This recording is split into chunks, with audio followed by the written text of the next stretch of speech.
오늘도 값없이 베풀어 주시는 주님의 끝없는 은혜를 누리며 승리하는 꿈미래 모든 분들이 되기를 소망합니다.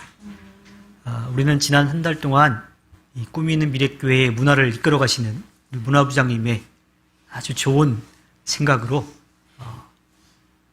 서로를 위해서 함께 기도하고 또 사랑의 마음을 좀 표현하기도 했습니다. 눈에 보이는 선물은 상대적인 차이가 있을 수 있어요. 하지만 자신이 뽑은 그 사람을 위해서 주님께 간절한 마음으로 기도한 그것은 하나님께서 분명하게 기쁘게 받으시고 응답해 주실 줄로 믿습니다. 하나님께서 그것을 기뻐하시는 이유는요, 하나님의 마음을 알기 때문이에요. 하나님은 자기 자신을 위한 기도보다도 다른 사람을 위한 기도를 기쁘게 받아주십니다. 왜냐하면 그것이 하나님께서 기뻐하시는 일이기 때문이에요. 그래서 하나님께서 그 기도에 응답하시는 거죠. 지금 현재 꿈이 있는 미래교회 문화부장님의 좋은 생각으로 꿈이 있는 미래교회에 좋은 전통이 아마 좀 생길 것 같은데, 주영진 집사님도 이번에 한 번으로 끝내는 건 아니었어요. 계획적으로 몇 번째 하시는 건데, 이것이 마니또라고 하는 그런 행사나 프로그램이 아니라 항상 꿈이 있는 미래교회의 모든 성도들이 서로가 서로를 위해서 사랑하고 기도하며 또 섬기는 그런 모습으로 이 꿈이 있는 미래교회를 세워가기를 바랍니다. 그래서 멈추지 않고 쭉 이어가서 하나님께서 기뻐하시는 믿음의 공동체를 아름답게 세워가기를 소망합니다. 잘못한 것에 대해서 바로 벌하기보다는 다시 한번 돌아올 수 있는 길을 열어주시는 하나님, 그 하나님은요, 아담과 하와에게 잘못한 것에 대해서 분명하게 깨달을 수 있도록 이 죽음이라고 하는 것, 또 수고하는 그런 땀을 흘려야만 하는 그러한 벌을 내려주셨죠. 하지만 그 벌이 벌로만 끝나지 않았다라고 하는 것을 우리는 분명하게 알고 있습니다. 어찌됐든 죽음이라고 하는 것을 우리가 피할 수 없게 되었어요. 그런데 더 안타까운 것은 그 죽음이 얼마 지나지 않아서 바로 사람들에게 다가왔다라고 하는 거예요. 그것도 인류 최초의 살인이라고 하는 것이 다른 사람들끼리도 아니고 아담과 하와의 아들들 사이에서 형제 간의 살인으로 나타나게 되었습니다. 가인은 왜 동생 아벨을 죽였을까요? 우리가 알고 있는 것처럼 가인은 밭을 가면서 살았고 아벨은 양떼를 돌보면서 각자의 삶의 자리를 지켜갔습니다. 시간이 흘러서 가인과 아벨은 하나님께서 자신에게 준 것에 대해 감사하며 하나님께 제물을 드리려고 합니다. 그런데 창세기 4장 4절과 5절의 말씀을 보면 주님께서 아벨과 그가 바친 제물은 반기셨으나 가인과 그가 바친 제물은 반기지 않으셨다라고 되어 있습니다. 왜 하나님은 아벨의 제물은 받으시고 가인의 제물은 받지 않으셨을까요? 그것은 가인의 제사에 문제가 있었기 때문입니다. 창세기 4장 3절과 4절의 말씀을 다시 보면 이렇게 되어 있습니다. 가인은 땅에서 거둔 곡식을 주님께 제물로 바쳤고 아벨은 양떼 가운데서 맛배의 기름기를 바쳤다. 가인과 아벨이 하나님께 드린 제물의 차이가 보이십니까? 무슨 차이예요? 다 알고 있지만 가인은 땅에서 거둔 곡식을, 아벨은 양떼 가운데 이 맛배의 기름기를 제물로 드렸어요. 어떤 차이가 있냐면요, 주중에 우리 정혜란 집사님이 분명히 읽어주실 거라고 믿고 있는데 신명기 15장 19절의 말씀을 보면 당신들은 소나 양의 처음 난 수컷은 구별하여 주 당신들의 하나님께 바쳐야 합니다. 물론 이 당시 가인과 아벨이 살던 시대에 하나님께서 그렇게 제물을 드려야 된다고 하는 것을 알려주시지는 않았지만 하나님은 소살의 첫 번째 것을 받으시는 분이라고 하는 것을 이야기해 주시는 거지요. 이 외에도 처음 것을 하나님께 드려야 된다고 하는 이야기는 몇 번이고 거듭해서 이야기를 해 주십니다. 우리나라 사람들 가운데요, 저희 부모님 세대, 조금 윗세대 분들 같은 경우 성경의 이 말씀을 좀 아주 그냥 잘 듣고 따르셔가지고요, 첫 번째 것은 하나님께 늘 이렇게 드렸어요. 근데 그러는 과정 가운데 한때 신학교가 아주 붐볐습니다. 그래서 큰아들은 다 신학교 보내야 된다고 그랬었죠. 물론 제가 그래서 신학교를 간 건 아니에요. 저는 좀 다르긴 합니다만. 어찌됐든 제일 먼저 거둔 것, 처음 익은 것, 처음 태어난 것은 하나님의 것이라고 하나님께 드리도록 그렇게 했습니다. 왜 하나님께서 그것을 드리라고 하셨고 그것을 기쁘게 받으셨을까요? 그것은요, 하나님께서 주셨다라고 하는 믿음의 고백이 있기 때문이에요. 그리고 제일 먼저 거둔 것, 처음 익은 것, 처음 태어난 것을 하나님께 드리려고 하면요, 그냥 되는 게 아닙니다. 얼마나 정성이 필요한지 몰라요. 이거는 밭을 갈든 양떼를 돌보도 똑같아요. 왜? 자기가 키우고 있는 곡식 중에 잘 열물고 있는 걸 지켜봐야 돼요. 이게 혹시나 병들진 않았는지, 썩지는 않았는지 계속 지켜봐야 되는 거예요. 양떼는 어떨 것 같아요? 자기가 키우고 있는 양떼 중에 새끼 뵌 양이 어떤 양인지, 또 곧 태어날 때가 된 양이 어느 양인지를 알아야지, 그래야 하나님께 처음 것을 드릴 수가 있는 거예요. 그러니까 하나님께서 처음 것을 하나님께 드리라고 하는 그 이유는 하나님께서 모든 것을 주셨다라고 하는 믿음의 고백과 또 하나님께 드리기 위해서 정성을 쏟아야지만 된다라고 하는 것. 그래야 하나님께 처음 것을 드릴 수 있기 때문에 하나님 그렇게 첫 번째 것을 하나님께 제물로 드리라고 말씀하셨던 거죠. 자, 하나님께서 아벨의 제물은 받으시고 가인의 제물을 받지 않으신 이유가 뭘까요?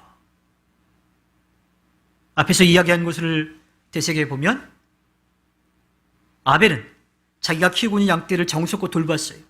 그리고 하나님께서 키워주신다라고 하는 믿음의 고백이 있었고 잘 돌보다가 그 중에 첫 번째 태어난 새끼 양을 하나님께 제물로 드린 거죠. 가인은 어땠을까요? 그냥 농사 지었어요. 거뒀어요. 그리고 그냥 손에 잡히는 거 그대로 하나님께 드렸다라고 그렇게 우리는 생각할 수 있기 때문인 거죠. 또한 이 히브리어의 시제와 태를 살려서 보면요, 가인은 어쩌다가 한번 생각나면 그냥 자기 손에 잡히는 거 드린 것이 되고, 아벨은 언제나 정성껏 하나님께 항상 그렇게 제물을 드렸던 것을 알 수가 있습니다. 히브리서 11장 4절에 가면요, 히브리서 기자가 가인과 아벨의 믿음에 대한 이야기를 합니다. 믿음으로 아벨은 가인보다 더 나은 제물을 하나님께 드렸습니다. 이런 제물을 드림으로써 그는 의인이라는 증언을 받았으니 하나님께서 그의 예물에 대하여 증언하여 주신 것입니다. 그는 죽었지만 이 믿음으로 말미암아 아직도 말하고 있습니다. 하나님은 보이지 않는 것 가지고 다 아시는 분이에요. 그러니까 아벨이 얼마나 정성을 다해서 믿음으로 하나님께 그 제물을 드렸는지를 우리가 알 수가 있죠. 창세기 4장 5절을 보면요, 가인과 그가 바친 제물은 반기지 않으셨다. 그래서 가인은 몹시 화가 나서 얼굴빛이 달라졌다라고 기록하고 있습니다. 그러니까 가인은 하나님께 믿음으로 정성을 다해 제물을 드린 게 아니라 그냥 자기가 가지고 있는 것 중에서 드렸는데 하나님이 그걸 받지 않으시니까 화가 난 거죠. 가인은 자신이 잘못한 걸 생각하지도 않고 그냥 감정을 드러냅니다. 만약 우리가 하나님의 입장이었다면 어떨까요? 가인의 그러한 모습, 그런 행동을 보면 어떨까요? 이런 말을 하지 않았을까요? 어쭈? 인상? 네가 뭐 잘했다고 인상을 써? 얼굴 안 펴? 이러지 않았을까요? 한 영화 대사가 그런 게 있죠. 눈 착하겠더라고. 그런 대사도 있어요. 그렇게 하지 않았을까요? 근데요, 창세기 4장 6절부터 7절의 말씀을 보면 주님께서 가인에게 하시는 말씀이 있습니다. 어찌하여 네가 화를 내느냐? 얼굴빛이 달라지는 까닭이 무엇이냐? 네가 올바른 일을 하였다면 어찌하여 얼굴빛이 달라지겠느냐? 네가 올바르지 못한 일을 하였으니 너의 죄가 너의 문에 도사리고 앉아서 너를 지배하려고 한다. 너는 그 죄를 잘 다스려야 한다. 자, 어떻게 보면 너 왜 그렇게 해? 라고 책망하는 듯한 그러한 뜻도 있지만 그 안에는 뭐가 담겨 있어요? 네가 잘못해서 그런 거야. 그러니까 너 마음을 바로 잡아야 돼. 나를 인정하고 나에게 정성을 다해야 돼. 그래야지 내가 너의 제물을 받을 수 있어. 그래야지 네가 죄를 짓지 않을 수 있어. 라고 가인을 하나님께서 가르치고 계시는 거죠. 하나님은 바로 그에게 벌을 내리지 않으시고 하나님께서 기쁘게 받으실 제물을 드릴 수 있는 기회를 주시는 겁니다. 하지만 안타까운 일이 벌어집니다. 창세기 4장 8절에 가인이 아우 아벨에게 말하였다. 우리 들로 나가자. 그들이 들에 있을 때에 가인이 그의 아우 아벨을 쳐 죽였다. 하나님께서는 가인에게 기회를 주셨는데 가인은 그 기회를 살리지 못했어요. 그것도 우발적 살인이 아니라 미필적 고의로 계획적인 살인을 하고 있습니다. 히브리어 원어에 더 가까이 다가가 보면요, 가인은 자기가 정성을 다하지 않은 제물을 하나님께 드렸다가 하나님이 그걸 받으시지 않은 부분들에 대해서 자기 감정을 막 드러냈지요. 그 감정을 동생에게 푸는데 이 아벨에게 아무도 없는 들로 나가자 그래요. 계획적인 거죠. 그리고 기회를 틈타가지고 동생 아벨을 죽입니다. 물론 히브리어 안에서는 가인이 아벨을 어떻게 죽였는지 안 나와요. 근데 우리는 어떻게 알고 있어요? 돌로 쳐 죽였다라고 알고 있죠. 그것에 대한 기록들을 살펴보면 이 랍비들이 이 들에서 가인이 손에 잡히는 돌을 가지고 아벨을 쳐 죽였다라고 그렇게 풀어 놓았기 때문에 우리도 그렇게 알고 있고요. 대부분의 이 가인과 아벨의 이야기가 담긴 그림들을 보면 다 어떻게 가인이 돌을 들고 아벨을 때리는 그런 모습으로 되어 있죠. 가인이 아벨을 돌로 쳐 죽였는지 아니면 목 졸라 죽였는지 어떻게 죽였는지는 우리가 알 수가 없어요. 하지만 그게 맞는지 틀린지는 중요하지 않습니다. 가인이 하나님께서 기회를 주셨음에도 불구하고 계획적으로 자기 동생을 죽였다라고 하는 겁니다. 하나님께서 주신 기회를 날려버렸다라고 하는 것은 변하지 않지요. 그런데 하나님은 그러한 가인임에도 불구하고 다시 한번 또 기회를 주십니다. 창세기 4장 9절에 주님께서 가인에게 물으셨다. 너의 아우 아벨이 어디 있느냐? 어디서 본 것 같지 않아요? 아담과 하와가 하나님께서 먹지 말라고 하신 선과 악을 알게 하는 나무를 먹고 나서 숨었을 때 하나님이 아담아 네가 어디 있느냐 찾으세요. 몰라서 어디 있는지 몰라서 찾으셨을까요? 다 아시면서도 찾으세요. 그들의 잘못을 다 아셨지만 먼저 혼내지 않으시고 그렇게 한 이유를 물어보십니다. 왜 물어보실까요? 자기들이 잘못해도 그거 깨닫고 숨었잖아요. 그렇게 물으시는 이유는 뭐예요? 사실은 제가 이렇게 잘못해서 하나님 숨었습니다라고 하는 죄의 고백을 듣기를 원하신 거죠. 그렇게 고백하고 회개하고 용서받기를 원하신 거예요. 그런데 아담과 하와도 그렇고 가인도 어때요? 자기의 잘못은 인정하지 않습니다. 책임 떠넘기기에 급급하고요. 내가 동생 지키는 사람입니까 하면서 오히려 대들기다 하지요. 죄를 뉘우치지는 않고 겁없이 말하던 가인. 어쩌면 하나님 입장에서는 괘씸죄가 더해질지도 모르겠어요. 그런데 하나님은 가인을 바로 벌하지 않으십니다. 어쩌면 동생의 생명을 앗아갔으니까 가인의 생명도 그 자리에서 앗아가실 수 있을지도 모르겠어요. 그런데 하나님 그렇게 하지 않으세요. 왜? 하나님은 살인자가 살인하는 것을 원하지 않으시기 때문이죠. 살인자에게 살인하면 안 된다라고 하는 것을 알려주시기 위해서 가인을 바로 벌하지 않으십니다. 이어지는 창세기 4장 10절부터 12절의 말씀을 쭉 보면요. 네가 무슨 일을 저질렀느냐? 너의 아우의 피가 땅에서 나에게 울부짖는다. 이제 네가 땅에서 저주를 받을 것이다. 땅이 그 입을 벌려서 너의 아우의 피를 너의 손에서 받아 마셨다. 네가 밭을 갈아도 땅이 이제는 너에게 효력을 더 나타내지 않을 것이다. 너는 이 땅 위에서 쉬지도 못하고 떠돌아다니게 될 것이다. 가인은 이제 드디어 하나님이 자기가 한 일에 대해서 다 알고 계시다는 것을 알게 됐어요. 근데 그러면 잘못했습니다, 용서해 주세요라고 나와야 되는데 여전히 적반하장이지요. 그제서야 머리를 겨우 숙이는 듯한데 아직 멀었습니다. 이어지는 13절 14절이요. 이 형벌은 제가 짊어지기에 너무 무겁습니다. 오늘 이 땅에서 저를 쫓아내시니 하나님을 뵙지도 못하고 이 땅 위에서 쉬지도 못하고 떠돌아다니게 될 것입니다. 그렇게 되면 저를 만나는 사람마다 저를 죽이려고 할 것입니다. 하나님이 다 아셨다라고 하는 것을 알게 됐지만 여전히 자기는 좀 억울하다라고 하는 그런 이야기를 하고 있습니다.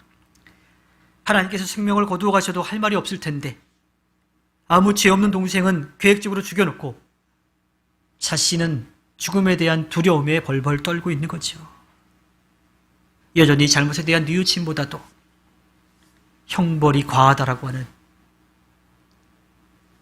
항변을 하고 있습니다.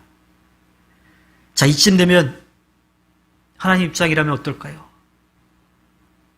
됐어, 이제 필요 없어, 끝났어 하지 않을까요?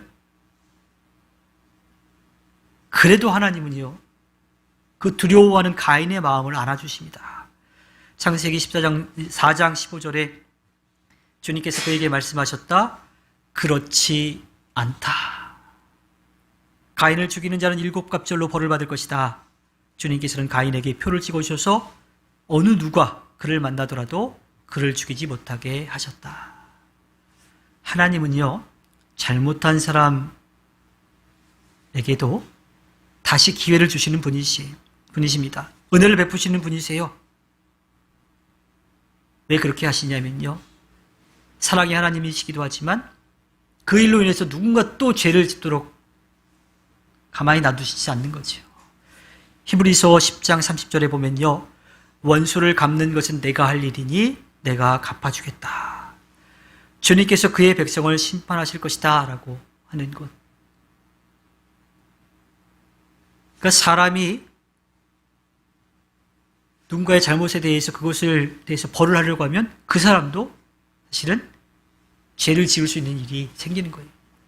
가인이 동생 아벨을 죽였다고 해서 다른 사람이 가인을 죽이면 그 사람도 또 죄를 짓는 거예요.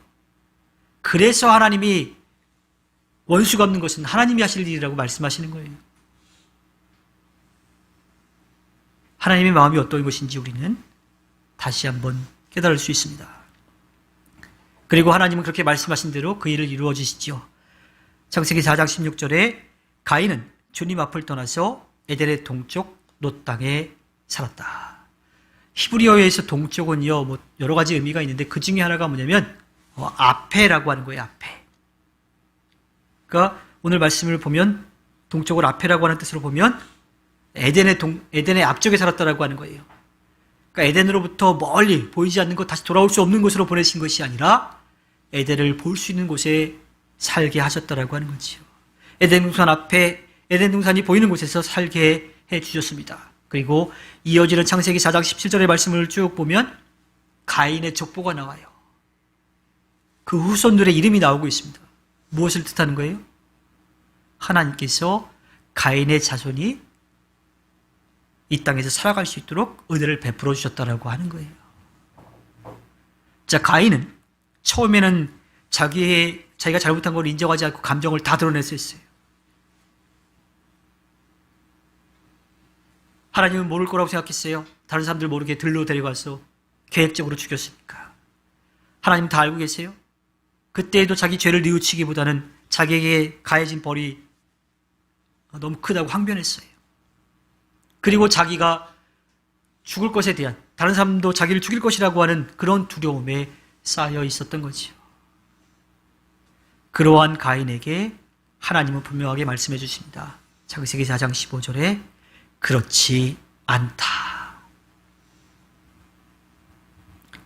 공의와 정의의 하나님이시지만 그것을 다 감싸 안는 사랑의 하나님이십니다. 혹시 그러실 분은 아무도 안 계시겠지만요, 혹시 마니또를 하는 기간에 나는 내가 뽑은 사람을 정말 사랑하고 섬기는 마음으로 많은 선물을 줬는데 나를 뽑은 사람은 왜 아무것도 안 해주지? 하고 하는 그런 아쉬운 마음을 혹시 가지고 계시다면 훌훌 털어버리시기를 바랍니다.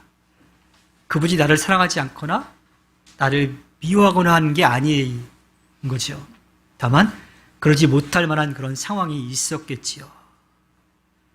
만약에 그러한 서운한 마음이 있다면 가인의 지금의 모습과 다르지 않은 게 뭐가 있을까요?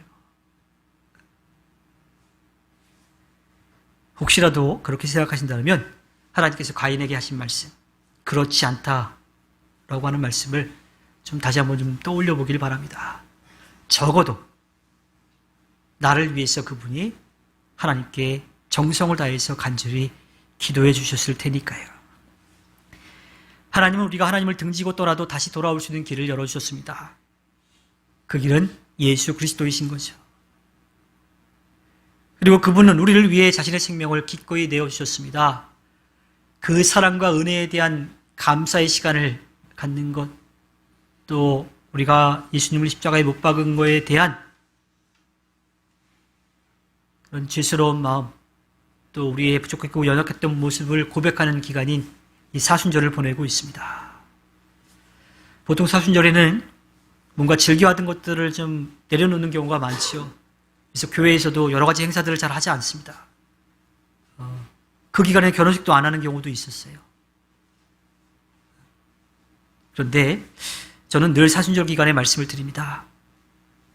우리가 즐겨하던 것을 내려놓기보다는 우리가 해야 될 일에 더 열심을 냈으면 좋겠어요. 말씀을 읽는 일에도 더 열심히 하고, 기도하는 일에도 더 열심히 하고요. 이웃을 사랑하고 섬기는 일에 더 열심히 하고요. 성령의 능력을 힘입어서 이 땅에서 하나님의 자녀로 예수 그리스도의 증인과 제자로 성령의 능력을 힘입어서 살아가는 일에 더 힘써야 하지 않겠습니까? 그것이 사순절을 보내는 우리의 모습이어야 할 겁니다. 물론 우리가 부족하고 연약해서 엉뚱한 길로 가다가 혹시라도 이랬다가 하나님한테 벌 받는 건 아닌가 하는 그러한 마음이 들지도 모르겠지만 하나님께서 가인에게 하신 말씀, 그렇지 않다. 그 말씀을 떠올리시고 그 하나님의 사랑을 깨닫고 또 우리에게 기대하시는 그 일을 감당해서 주님께 기쁨을 드리는 국민의 모든 분들이 되기를 주님의 이름으로 부탁드립니다. 우리 이 시간 마음 모아서 함께 기도하기를 원합니다.